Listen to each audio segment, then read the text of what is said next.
Hey, welcome to the Circle of Fate Act 2, Session 7.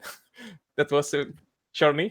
But Heck yeah, yeah. Good and job. we are going to have the vlog now, so yeah. Crossover Where edition, guys. to start? Where to start? I really enjoyed the Killing Curse scene because I'm a sucker for drama. I felt like enough tension to not be like too much that we were just fighting the whole time, but like just enough that it was like, ooh, spicy. So I really enjoyed it. Anytime I get to like whack them out, it's like, yes. Yeah, that's what I. Does anyone have any questions for me? I was only nervous about that because it was Logan that did it. And I was kind of afraid everybody was going to turn on him, even like the Mass Effect guys, and be like, just obliterate Logan. I mean, wouldn't be the first time. That's why I was thinking that was going to happen. I was like getting more nervous for Logan than I was for us. Or when I first was coming in here, I was like, yeah, these Mass Effect guys could really kill us if we mess up, guys. No. No, we wouldn't just butcher you like that. We got a firm to. Oh my god, your baby is so cute. Brody doesn't agree with Brandon at all. Brody thinks that everything's cool. Me and Brody just. Yeah, we wouldn't do that to you. Oh, no. And also, we got a firm talking to from Harp, like, keep it down, keep it down, keep it down. Jordan, No. I also have to say I loved your conversation with Kiwi. That whole interaction was pretty good. Yeah, Yeah, it's, that was good. she's so fucked up. Like, I really enjoyed everything to do with Albion and Finn, and I quite enjoyed my little interactions with Chance, little fake accent having small man. Chance Yeah, is the now great accent. trapped in Mass Effect. He is going to have the greatest life of all time with Gimmick. Him and Gimmick are going to have the greatest time. We'll see. All right. I was praying that happened. Maybe Out of he... sight, out of mind, and I am going to believe that they're happy for the rest of my life. I mean, right? Here's the thing, right? Here's the thing about Chance. We have the technology to make him a mech suit that he can just walk around in normally. If he can just be a normal everyday dude. He can just be like, all right, he like gets out of the bed, jumps in his mech suit, and goes about his day. Like I do. It's like a Megazord. You know how the Power Rangers go into it's like a Megazord. He just drives. I made his life instantly better. It just broke my heart. So I want to ask Jordan a few more things just before, because I'm so sorry, girl. You're about to die. Let's give you your moment. I want to ask because understand, like, I know Roxana from when I did the interview for you, and I'm like, damn, girl, I thought you're gonna get better, not worse. Oh, shit happened. I got fucked after the war, okay? Like, shit was not good. Listen, man, PTSD sucks. Well, she doesn't have PTSD. It's just she's got a lot of baggage. She can. She doesn't remember. I don't remember my PTSD moment. Yeah, she forgot everything. If anyone has PTSD, it's either AJ or Juan. I would say Juan definitely has PTSD of some description. Oh yeah. Yeah. Yeah, Juan is fucked up in the head. And he won't talk to it about it with anyone. That's why I went with the. I always known that Juan has this. That Juan blames himself because Levi is dead, and this guy is asking, "What would you change?" And he doesn't know him, and for all he knows, he will never see him again. So, okay, let's do it now. I need to interject the quote there that Clef said, though, real quick, because it's on that topic. We were talking in our chat, like, how Brandon, mine, and Jordan's duos, like, really progressed our character. And I was like, oh, this next one's going to be the most unpredictable. Clef literally typed, it's just going to be fun. And then we get that, like, super dramatic tearjerker. You know what's crazy? Like, I've cried a lot in this campaign. Like, everybody knows that I've cried a lot. But that like legit was sobbing at my desk. Like tears was like Yeah, Jordan had to take 5 minutes to like dry her face after that one. I exploded. And like even after I just couldn't stop. Like even after Levi died and there was another sad part. I could like kind of snap myself back. But that I was like thinking about it, and like even afterwards I'm like, we're getting back into character and I'm like, my voice isn't shaking at all, guys. That bit got you. It got you hard. It got Put you me right in the feels. Like it hit me like a ton of bricks. I was like, shit, this is fucking wow. Yeah, that's something. I went with the idea of I'm gonna do this stupid funny one and just ask Gimmick lots of questions. But then when he asked that question, I was like, "Oh shit! I can do something with this." Astor was like, "Motherfucker, you think you're getting away from the stern talk?" Everybody else is having feels moment, and Gimmick's like, "Nah, you thought so. You thought so, chump." I'm talking to Kiwi about my kids. It's rough, and then like, you know, Luke and his dad, and Alvin and his sexuality, and Clef's like, yeah, no, I'm gonna have the good one. I'm gonna have the funny one. Clef's like, I'm gonna have the comedic humor one. Hell no. No. Yeah, Astra didn't let me. I wanted to just like joke around, and then Astra, what do you regret from your life? What's your saddest moment? It's literally just detail. It's literally just the meme of I'm gonna have a funny one, and then there's just like the guy cutting in from the side, just like, you thought. On season, okay, Astra is a shit stirrer. You are a shit stirrer, dude. You stir shit like there's no tomorrow. And he does it behind a smile too, so you don't even know. Yeah, he's just smiling all the time, and I don't know what he's thinking. No.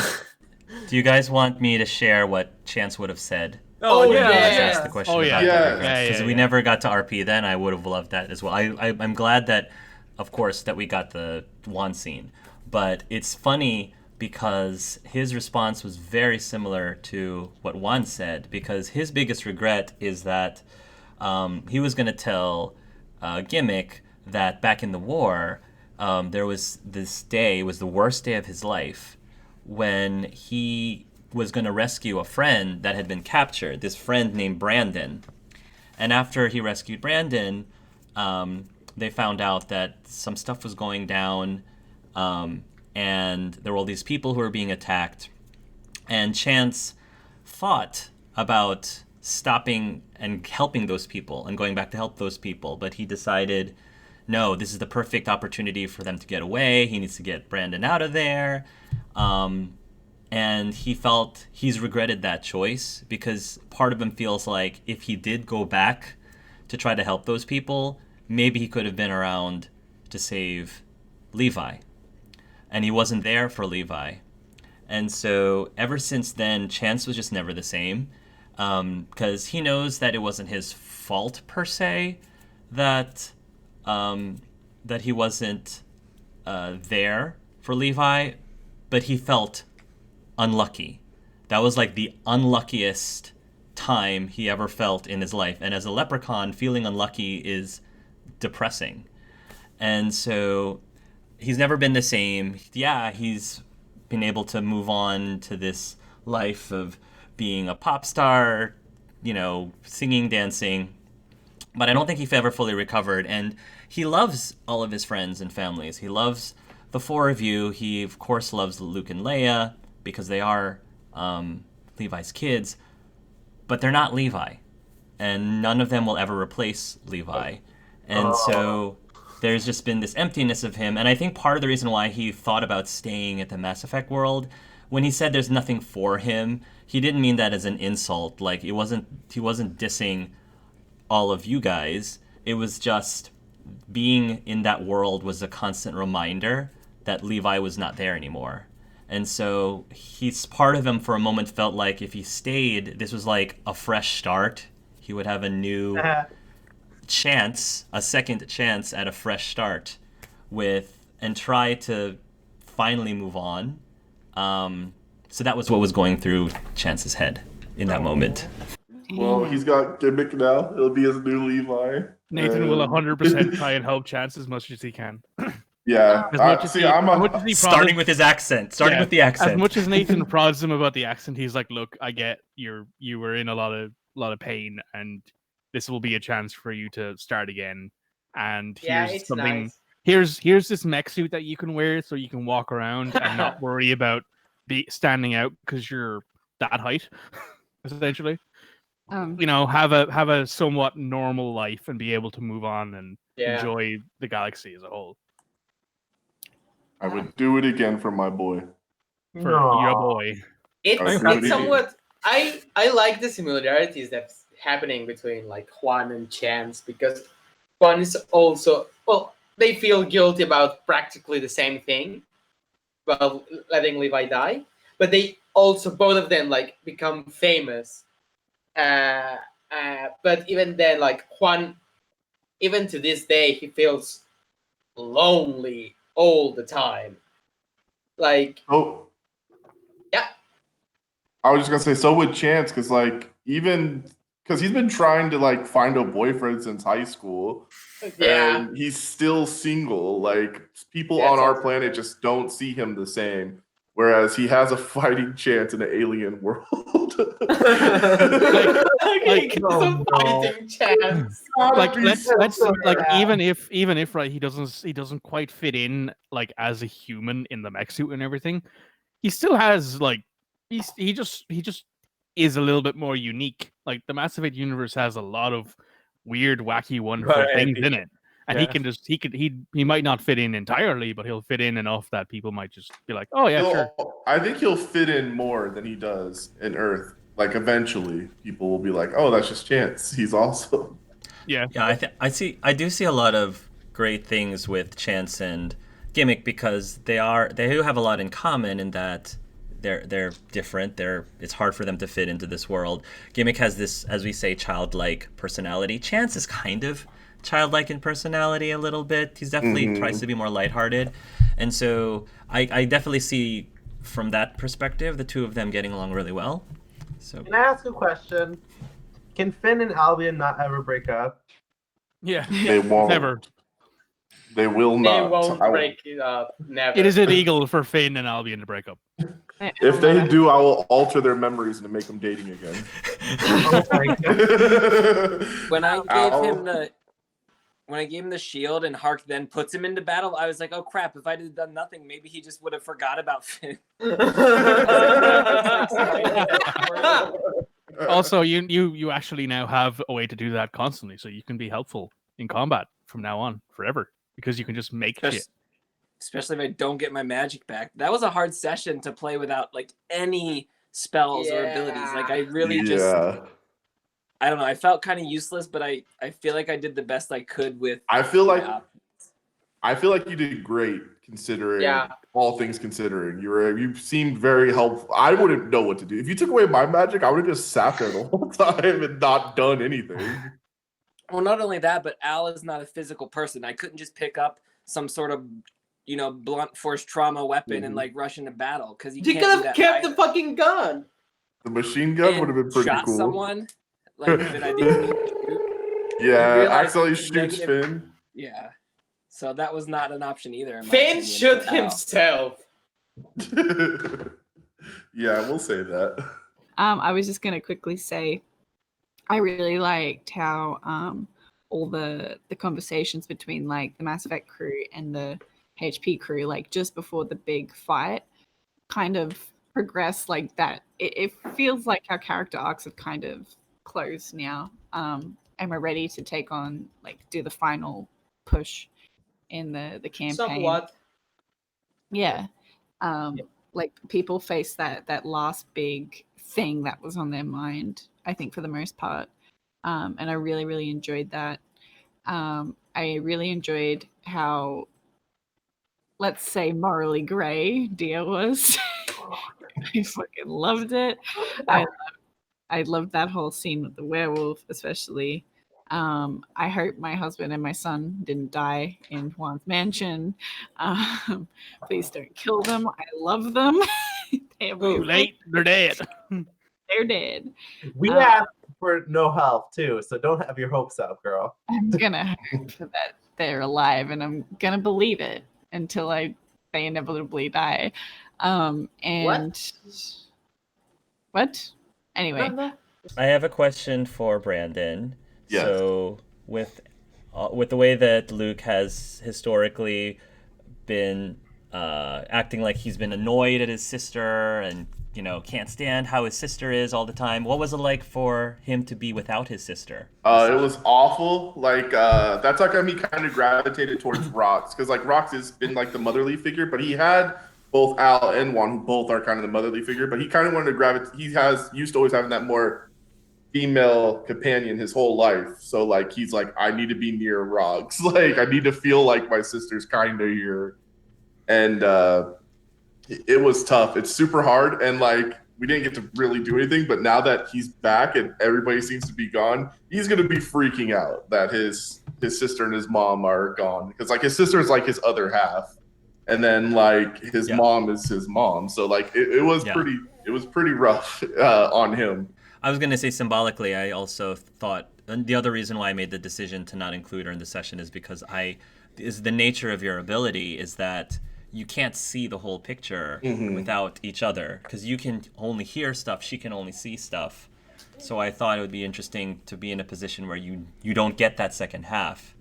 But the interesting thing is, while you were hearing all those things, do you think that your sister back home was seeing those things? I was thinking that. I was gonna ask you if I swear I was gonna ask if she was seeing like this weird like alien world that I'm a part of, and not being able to hear it, so she doesn't even know what's going on fully.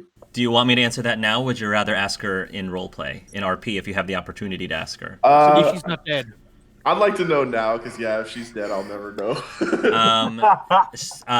The answer is yes. Oh. She was able to see it. Oh, that's I bet interesting. Because you guys that's have that a connection that even transcends universes. You have that connection. Can she read lips?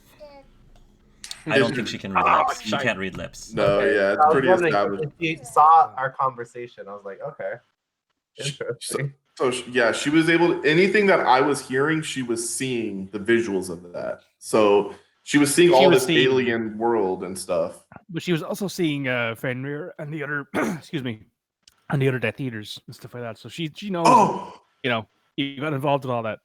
So maybe you got like a bit of forewarning. Maybe that's how come they tore the place up, because maybe she got them the heck out of there. Please be smart, Leia. Whenever Luke heard them saying focus on the book, I think Luke said that out loud, right? Did you relay that to us? I'm kicking myself because Al was gonna try to use his hoop to go back and warn them. I wasn't sure if it would work because they were like on the moon opposed to Earth. I wasn't sure, and then like the role play just got like shifted somewhere else, and I knew we were running out of time, so I was like, I'm not gonna interrupt and make us go back. But now I'm kicking myself because then I was like, they didn't use our book to get there, so they're not gonna use our book to get back, and now it's like, ugh. Well, but do you think that if you went away, the rest would be able to go back? Because they needed all the hoops or something like that, right? His hoop Projected myself back to our other party and said, they're coming, like, be careful, we're on our way back, get out of here.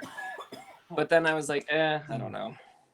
I was gonna say, I'm praying, because she would have seen Greyback and this mysterious person he was talking to. I'm pretty sure it was Alec. If this is Alec, I'm very upset, because I started liking him, and now he is the bad guy. I'm gonna be really upset, because Alec is not the bad guy. Maybe he's a spy or something. It's somebody we know. It's somebody that Luke recognizes his voice. It's somebody. Was it a male voice? It was. It's gonna be a Jika. Hell yeah. Hopefully, I'm hoping it's Ajika, because I would like to. Because I like Ajika. I am so glad Jordan's not here right now. No, but yeah. So she would have saw that and him saying like we could get there with the hoop and that. Oh, but she wouldn't have heard it. She would have just saw it. Hopefully, she just know they have to get out of there. I don't know. Hopefully, she like did some extrapolating and was, intelligent enough to figure out. But there was Well, we didn't really get to look. I was gonna say there was no blood or anything, but we didn't really get to look. There might be blood everywhere when we pick up next session. You just got back there and saw a whole load of slash marks. Yeah, I saw that was hopefully it's wreck. gonna be covered in blood. Someone's head's hanging. It's just red blood. It's just Yeah. red blood. It's just human blood. That It's was nothing that so matters. heartless from Kiwi. My God. Yeah. Also, I know. actually entirely forgot to mention that Nathan does the thing, but I'll message Hark about that later. That might be important. Anyway, never mind. I'm actually kind of sad that I didn't get to mention that Nathan has his mom's head tattooed on his chest, because it would have been something that him, Albion, and Finn connected over, because all of them have lost parents. Yep. That's another little bit that I wish I'd mentioned during our private conversation. And I felt bad as a player because I knew those tattoos had importance to Nathan, but I also knew just in Al's character, he wasn't just going to bring it up. So that's why I kind of just was being honest and saying, look, if you want to bring it up, like, Al will engage in it with you, but he wasn't going to be the first to mention it. So yeah. I mean, in Nathan's case, he was like, "You're dimension hoppers. We don't even know if you guys have tattoos in your world." So yeah. Weird altered dimensions, things can happen. Which Yeah, I was super glad with all of it. I was super glad with how that conversation with Albion went. Sorry, I'm dying. Ignore me. You gotta stop drinking coffee I monsters. had a lot of fun. I gotta It was stop a lot dying. of fun, actually. Yeah, all in all, I do kind of want to go back kind of to the Juan and talking to Levi, because when he first did it, I was already kind of like, oh, this is going to be sad. And I thought I was going to answer yes or no questions, but then he just kind of had like a mental breakdown. He wasn't even asking. He only asked like 2 questions. Are you Levi and do you forgive me? So I thought I was going to have to keep knocking. I was ready to keep like answering questions. But then when he had like a mental breakdown, I was like, oh my God, this is so sad. What do I even do? Yeah, that's the thing. I liked that scene because it might have started a path for Juan to get better. Can I ask a question? Fingers crossed. From your guys' perspective, what are some of your favorite, like your 5 favorite moments from today? I'm gonna be a little bit biased and say my favorite was the talk between Logan and Luke. Obviously, it would be a little biased. And then just continuing on the bias train, I'm gonna say Juan and Levi. And then, actually watching, because I've heard how strong Nathan is, but watching him fight was impressive. He like rolls, he's like, oh yeah, that's 930 damage. And I'm like, we need to bring him back. This guy needs to help us fight great. So can we bring him with us, please? That's how I honestly felt that way. That's why I sent him forward, hoping to help Juan. And I really, really liked the bromance between like Finn and Nathan towards the end, where it was like, yeah, we kind of respect each other, And it was I enjoyed almost every part of this session. Yeah, it was very fun. Much I didn't like. I don't know if I have 5 favorite moments, but I did have a few things that were still on my list. I'm very happy Al had the scene with Nathan, because to be honest, Nathan wouldn't have been Al's first pick. But I'm glad we found a way to make it happen, because I think it was super important to his character arc. However, that said, I found myself, more so than I think any of the other Harry Potter PCs, I feel like Albion really understood Logan's character. Like, I feel like that's Al's thinking. Like, he's just very straightforward as a leader, and Al kind of aspires to be that bold. Because I feel like I don't know, like, I didn't get the moral gray as much. I was like, you know what? He knows his plan. He's going for it. Like, Albion got it. So I do wish Al might have had a one-on-one scene with Logan, but if you wanted, if you wanted the time, because Hark said about the whole going on later, if you wanted, I'm just exhausted. So no, and I get that. I just want you to know, like, Al was watching, and Al understood it if the others didn't. The other characters. Yeah, no, I definitely did too, and I don't like I said, I haven't seen all your guys' season. I watched like the first like few episodes and then the final one, and that must have been a jump. No, it is. It really is. I was like, how is this happening? I'm So gonna how did you go through- from A to B? What was I'm that through- line like? Yeah, I'm definitely gonna go through the whole thing. But like, I've always heard that Logan and Dia are kind of morally gray, but I didn't witness anything that was too morally gray here. Like it seemed more like he was more assertive than gray. He was just like, give us your wand, give us back our tech. No, you can't stay. Like it wasn't like he was like, if you don't give me the wand, I'm gonna kill you. If you don't give me back the tech, you're all dead. If you stay, I'm gonna make sure you're murdered. It wasn't like anything like that. You know, that's you guys not knowing Logan. Well, yeah, I'm sure there's a lot we don't know after Yeah, one like, interaction. If I'm pretty sure that Nathan not only knowing Logan better and having a stupid high insight, he would know that that's exactly what Logan meant. Well, That was just him being Yeah, nice. he didn't say it, but well, He won't kill you. He'll just make you kill yourself. yeah. exactly. yeah. He won't order anyone to kill you. He'll just whisper in your ear to jump off a building. Yeah. Well, Holy moly. and Luke saw that. Luke saw him do that to his dad, and that was the only part in Logan's whole life where Luke was like, "Oh, that's not good," because he loves his dad so much that he can't fathom making his dad kill himself. He You can't always even have those picture. memories if you want to look back through them to just see the amount of horror. Because, Yeah. Most of the stuff you were telling me, I had seen, like the part where he had to shoot his mother, right? He had to shoot his mother. Mother. Yeah, I saw that, and then I saw the end. I saw most of the bad stuff. There was some stuff in there. I was like, oh god, that's intense. Yeah, very. Yeah, Essentially. One thing I really liked about our conversation with Luke and Logan is the fact that we did it at a certain point and did not words, just with our minds. It's like because I feel like I'm not sure how Luke took it or how Luke will take what Logan offered for advice and how he's going to approach it. I think that would be interesting. But I really liked how they had the genuine, like really like they were like you saw everything of each other, you know. Like everything was there, and and that was cool for me. I like that. I think that is definitely cool, and that's something that is really going to stick with Luke because he is all about the mind stuff, like mind magic being in people's minds, and like he always feels bad for it because like he feels like it's an invasion of privacy. Obviously, it is, but only one other person has let him enter their mind willingly, and it was Rox. So that means a lot to them when they're like, "Yeah, hey, go ahead, get in there." Like good, the bad, everything. Go ahead and look at it. It's like he feels like he could trust those people more. Like they're not hiding something from him. Like everyone has stuff they want to hide, but the people that just kind of give it to him, he respects more. Mm-hmm. And then the funny thing is that Nathan wouldn't have hidden anything either because everybody knows his story anyway. So he's like, look, just get in there and see what you can find. It's a great time. Yeah. I think in the Wizarding world it's more taboo. I don't really know Mass Effect, but I feel like in the Wizarding world it's way more taboo to mess with people's minds. In Mass Effect, it's like super rare. I think. I think Logan's the only one outside of like all adepts get the Dominate spell. So anyone who's an adept class gets the Dominate spell. But I think it'd be a case of you have to be an Asari or super powerful biotically to actually have the ability to control people full on.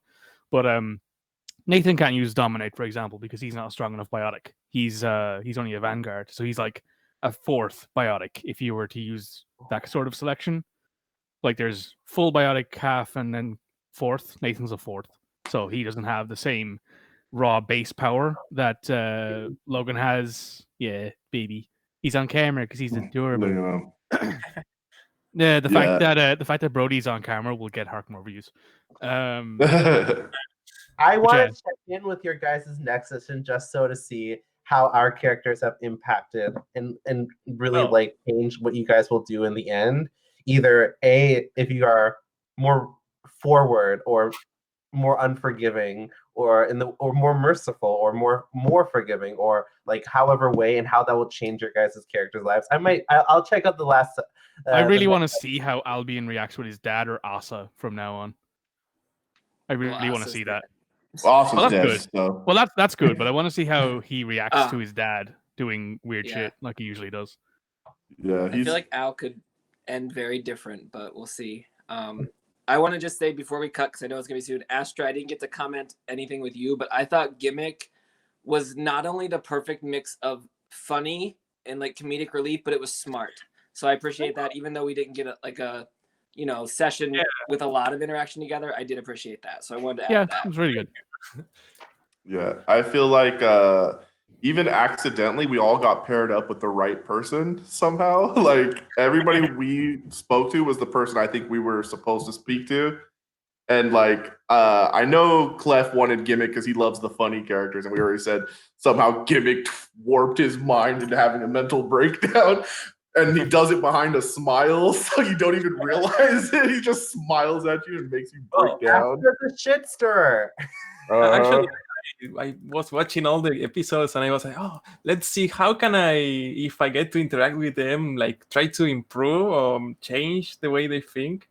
Because I always thought of these sessions like you get to interact with an adventurer that is more experienced and then maybe just went through all these growing up and trying to save the world.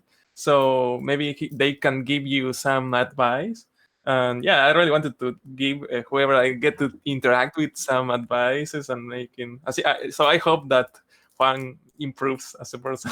I think out of everybody, you might have improved Juan the most. Like I think he should go out of there. Like, I think really. Juan's personal growth will have shaken from the core with that interaction with Gimmick, and I think that's kind of what this whole thing is about. It's an entirely different situation for everybody. Like you guys are in the 2019, we're 2020, 2201 at this point. We're in the far future. We have this weird tech. There's aliens all around. Sexuality gets weird. Relationship circles get weird. And you have this like entirely different mannerism of things. And I like to think that one of the biggest points that have proved that Albion has already grown from his interaction with Nathan was how he dealt with Freya at the end. He was super confident in himself. He said, all right, I'm going to try something different. And it worked. Yeah. I wanted to say that also Astra is exactly right. Whenever we have, one of the things I look forward to with crossovers is I do see that the previous generation of heroes sort of mentor, even if they don't do it purposely, mentor the current heroes, and then seeing those same heroes mentor the next generation. Yeah. I'm very excited to see how you guys will interact with and mentor the Dragon Age Season 3 characters, which is very timely since right now we're in the midst of auditions as of this filming and are about to figure out who is going to be those actual players and characters. So you guys are going to have so much fun when this happens on your end. I've already been super excited to interact with Dragon Age people. Like just now starting to get into like Dragon Age lore and stuff. It's like I'm only kind of upset that there was no Templar auditions because it'd been really funny to like a Templar who there was only like 2 warriors who auditioned at all, I think. They were really, most of them were mages. Yeah, most of them were mages. So I feel like whatever cast we go into is going to be predominantly mages. So it's going to be like, oh, these mages and these wizards.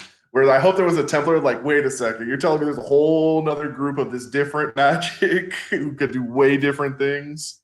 Who don't need to use lyrium and don't need phylacteries or anything like that, don't have any kind of like, hey, Brody, just a wand and I can make you jump off a cliff and kill yourself. Like, well, you have the image now and you know how to do it, at least how Dia does it, where it's like, just like forcing it, like a hammer to a fucking watermelon. Yeah, you see, I have a spell that controls mine. So you see, I love how you guys are like, I don't see the morally gray, and then McCall comes out with that, and I'm like, yeah, I think you guys are wrong. I've been playing a lot of Vampire the Masquerade, and I have the discipline dominate. I've been having a lot of fun with it. Yeah. You see, this is why I'm actually glad I don't play Vampire, because I'm very bad at it. Like I'm very bad at being a morally gray bad person. So yeah, it is. I just thought of this, so I'm going to ask if it would have been possible since I missed my opportunity. In the case that Albion doesn't get his magic back for the last 2 sessions, would you have let him convince Nathan, if Nathan would have even done it, or one of them, to do biotics on him? And I don't even know how that works, but would that have been an option to give him some sort of magic of his own? Nathan would have done it. You need to get like an implant. Yeah, you would need an implant, and even then, technically, in the lore of Mass Effect, you need to have had you need to have been Exposed. somehow exposed to EZO. Yeah. In In the womb. Element 0. So Gotcha. technically, I don't think you physically could get Gotcha. biotics. So We interesting would question, have though. we would have had to, I think, most of the time, and this is why biotic Turians are so rare, because Turians have a natural resistance to To radiation yeah. because of their exoskeletons. It's that you're as a fetus, you're exposed to element 0 radiation, and that causes a mutation which can be then improved upon with an implant. Gotcha. You could have But- tried. You probably would have died. Well, yeah, possibly. In the Mass Effect, in the Dragon Age, there was someone that tried and died, right? Yeah, because it was a different procedure. It was Oh, a very yeah, specific you're right. procedure that was risky because it required them to drill something into their brain. And that is a very risky surgery. It was like a 20% chance of survival. If you are not a child, it's exponentially more risky. Okay. But if you do Because it the- while they're the still skull children, starts to fuse after Correct. a certain point. So but if you do it while they're still children, it's not risky. It's very not as risky at all. yeah, a lot of biotics will have their implants implanted by the time they hit teens. Gotcha. Can You I? know what's my favorite part about playing a teenager is it seems like every time we have a guest, they want to give him things. And But he the just voice has crack. he has a whole collection of like all these magical items that people are like, here, take care Here, of this. small child, have this. They're like, this small child is just trustworthy. They Yeah. Have I this keep loaded getting gun. magical items from people. I You also could like geek how out. I am also going to look forward to when Finn realizes that he has the wristband for the Omni tool in his pocket, and Albion's like, "Oh, cool." Yeah. Yeah. It's like, did Nathan just slip something into my pocket just now? Is probably what he was thinking. Yeah, Not he gonna cause probably it. wasn't too worried about it though. No, he was thinking, did someone touch my butt? Yeah, also possible. I mean, it depends on which pocket Nathan slipped it into, I guess. Yeah. Oh, can I ask a question? One last one because I'm very fucking exhausted. I'm sorry, guys. No, it's okay. How did Luke feel about Logan calling what Roxana did evil? I don't know if he necessarily agrees with it. Okay, because it wasn't that you called it evil. You said it was more evil than what we do, and I feel like what we do can be evil as well. Like, controlling someone's minds and warping it. Because I don't know if you guys saw it, but 2 sessions ago, Luke warped an elf's mind to make him believe he's a house elf, and so now he's pretty much enslaved to be a house elf the rest of eternity because he believes it. Yeah. And whereas that, I would argue that's more evil than Rox hitting a werewolf who she thought was attacking people with the killing curse. Who was attacking people? Who was attacking people with the killing curse. So he sees your point because the killing curse is something that is very hard for him because that's what killed his dad. The curse literally ripped his dad's soul from his body. So it is a bit more taboo, but he does believe that what we do can also not be used for good, and that the killing curse could be used for good, and as long as the same as being used for bad. It's like it's the whole Batman thing where like the more killers you kill, the less killers there are, sort of thing. Like that's like Batman's whole thing is like if you kill a killer, there's the same amount of killers, but if you kill 100 killers, there's 99 less killers in the world, sort of thing. Yeah. What were you saying, Mika? Oh, yeah, because I was watching Jordan's reaction. She looked like she wanted to kick my ass. She probably did. She probably will. did, yeah. She probably did, yeah. We're gonna get some messages from her like, can you believe what he said? I already promise. She's gonna wake up in like 8 hours and then realize what happened and be like, oh god damn. Yeah. I was really glad that in our scene with Logan that Luke was able to do something nice for you by doing your mural backup. I was like that. I just wanted him to do something nice for the person who's been so nice to him the whole time. That was a good touch. Yeah, it was. And Nathan won't change it this time because he saw it put up there again and he's like, all right, cool, whatever. He's going to leave it there, even though it is technically his ship. He could change it how he wants. He's going to leave it there. Oh, I guess I don't know how well you guys can answer this, but there was obviously some hostility towards the Mass Effect season 3 crew. Season two? which yeah, two. Yeah, sorry, it's Dragon Age season 3 coming up. That's okay. It's okay. So Mass Effect season 2, in the beginning, did any of that get resolved by the end? You guys like each other a little bit more at the end? I mean, I don't think Nathan and Dia talked at all about what happened. No. So no. That's kind of what I was hoping. I was kind of hoping you two would have a moment of talking to kind of I tried. hear. I Not even just, yeah. I mean, Yeah, I'm give just it a sitting try. here like, look, I don't particularly know what to say. Like, what do you want Nathan to say about it? Like, I think everything that needs to be said has been said, and at this point, we are the way we are. Yeah, I was kind of hoping there would be a little more closure, but that's fine. Yeah. I mean, the closure is that they don't always get along. tomorrow. That is the closure. Yeah, the closure is that's how they are. The closure is they have a hostile working relationship, and that's it. I think we can say safely for all of us because you all saw us talking in the tabletop Discord. We were trying to make sure, like, okay, how can we make them have fun? Get them to have a good time, and I hope we gave you guys a really good time. Yeah. hope you I guys had a all blast. Yeah, I It was appreciate all of you. You guys were all wonderful. The last thing I just want to say, and it's just a quick thank you to the Mass Effect cast. You guys were fantastic. You can ask everybody. I've been so nervous about this episode Yeah, me too. for weeks now, and it's not because like I don't like playing with you guys, but sometimes these can get hostile, and it's always my big and having Juan on your side. It's always like, what is Juan gonna do? But I feel like everybody kind of was really cool with each other, and it was just a great session. And from the beginning to the end, I had fun. Not even just playing, but listening to everybody. It was so much fun. Yeah, awesome. that's awesome. yeah, to that's hear. all That makes me feel yeah. good on the inside. You guys did fantastic, and I'm so glad Q was able to drop by too. Yeah, me too. yeah. Oh, Me yeah, too. I would have been really upset if Kiwi couldn't make it today.